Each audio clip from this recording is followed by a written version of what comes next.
بسم اللہ الرحمن الرحیم۔ السلام علیکم۔ جدید ترین تحقیق سے واضح ہوا ہے کہ انسانوں میں ارتقاء کا عمل تیزی سے رونما ہو رہا ہے اور پچھلے چند اشروں کے اندر اس میں نمایاں تبدیلیاں آ رہی ہیں۔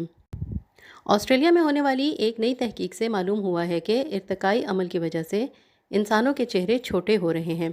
بہت سے بچے بغیر عقل داڑھ کے پیدا ہو رہے ہیں، جبکہ جسم میں دوسری ہڈیوں کی تعداد بھی بڑھ رہی ہے۔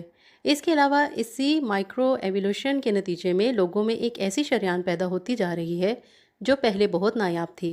آسٹریلوی شہر کی فلائنڈرز یونیورسٹی کی ڈاکٹر چیگن لوکس نے اخبار ٹیلی گراف کو بتایا کہ بہت سے لوگ سمجھتے ہیں کہ انسانوں کا ارتقاء رک گیا ہے، لیکن ہماری تحقیق ظاہر کرتی ہے کہ ہم اب بھی ارتقائی عمل سے گزر رہے ہیں اور اس میں پچھلے 250 برس سے تیزی آئی ہے۔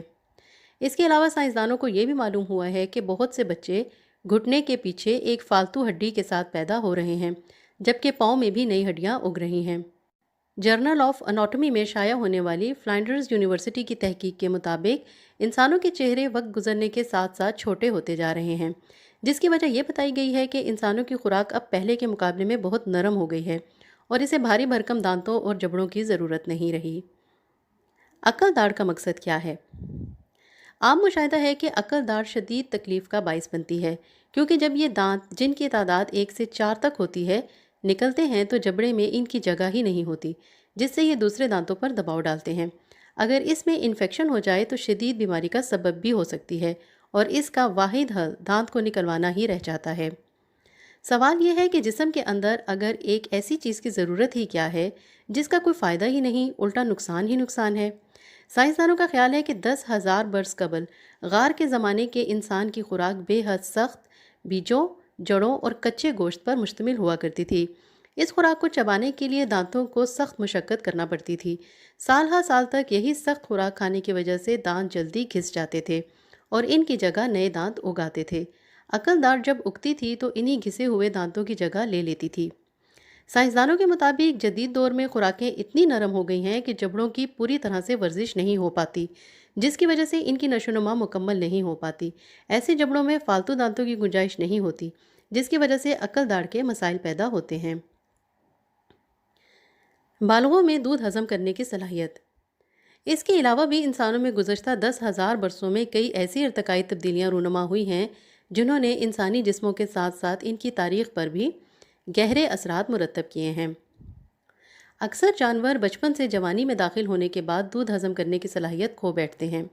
قدیم انسان بھی دودھ نہیں پی سکتا تھا کیونکہ اس سے ان کا پیٹ خراب ہو جایا کرتا تھا، لیکن آج سے لگ بھگ 8,000 سال پہلے موجودہ ترکی کے علاقے میں انسان کے ڈی این اے میں ایسی تبدیلیاں رونما ہوئیں جن کی مدد سے وہ دودھ ہضم کرنے کے قابل ہو گیا۔ یہی تبدیلی کسی ایک انسان میں روبہ عمل ہوئی، پھر اس کے بچوں میں منتقل ہوئی۔ چونکہ یہ عمل صحت کے لیے نہایت فائدہ مند تھا، اس لیے ارتقائی اصولوں کے مطابق اس کے جین تیزی سے بقیہ آبادی میں پھیل گئے۔ آج بالغ عمر میں دودھ ہضم کرنے کا جین دنیا کی 35% آبادی میں موجود ہے، لیکن اس کے باوجود بھی بقیہ 65% بالغ آبادی دودھ کے فوائد سے محروم ہے۔ سنہرے بال، نیلی آنکھیں، گوری رنگت۔ اگر آپ کسی طرح سے ٹائم مشین میں بیٹھ کر آج سے 10,000 سال قبل کی یورپ میں پہنچ جائیں تو آپ کو یہ دیکھ کر حیرت ہوگی کہ وہاں تمام لوگوں کے بالوں کا رنگ سیاہی مائل بھورا ہے اور ایک بھی شخص ایسا نہیں جس کے بال سنہرے ہوں۔ 1903 میں برطانیہ کے ایک غار سے ایک شخص کا 10,000 سال پرانا ڈھانچہ ملا جو ابھی تک لندن کے نیچرل ہسٹری میوزیم میں محفوظ تھا۔ 2 سال قبل جب اس ڈھانچے کا ڈی این اے نکال کر اس کی مدد سے اس کی شکل و شباہت کا جائزہ لیا گیا تو سائنسدان یہ دیکھ کر حیران رہ گئے کہ اس شخص کا رنگ خاصا گہرا تھا اور بال بھی سیاہ تھے۔ انسانی ڈی این اے میں 3 ارب کے قریب حروف ہیں۔ ان میں سے صرف ایک حرف میں اتفاقی طور پر ایک تبدیلی واقع ہوئی جس سے یورپ میں انسانوں کے بالوں کا رنگ سنہرا ہو گیا اور رفتہ رفتہ پورے بر اعظم تک پھیل گیا۔ اسی طرح آج سے تقریباً 10,000 سال قبل دنیا کے تمام انسانوں کی آنکھیں بھورے رنگ کی تھیں، لیکن اس کے بعد کسی ایک بچے کے OCA2 نامی ایک جین کے اندر میوٹیشن ہوئی جس کے باعث وہ نیلی آنکھوں کے ساتھ پیدا ہوا۔ اس کے بچوں کی آنکھیں بھی نیلی تھیں۔ پھر جہاں جہاں وہ شادیاں کرتے گئے، نیلی آنکھوں والی خصوصیات مختلف آبادیوں میں منتقل ہوتی چلی گئیں۔ سائنسدانوں کے مطابق اس کی وجہ یہ ہے کہ نیلی آنکھیں کم روشنی میں بہتر کام کرتی ہیں اور ان کے علاقوں میں مفید ہیں جہاں روشنی کم پڑتی ہے، خاص طور پر شمالی کرے کے وہ خطے جہاں سردیوں میں دن بے حد چھوٹے اور راتیں انتہائی طویل ہوتی ہیں۔ ارتقاء ہے کیا؟ چارلز ڈارون نے آج سے پونے 200 سال قبل جو تاریخ ساز نظریہ پیش کیا، اس کے 3 اہم اجزاء ہیں۔ ایک ہی نسل کے جاندار ایک دوسرے سے مختلف ہوتے ہیں۔ مثال کے طور پر ہر انسان دوسرے سے اس قدر مختلف ہوتا ہے کہ اسے ہزاروں کے مجموعے میں آسانی سے پہچانا جا سکتا ہے۔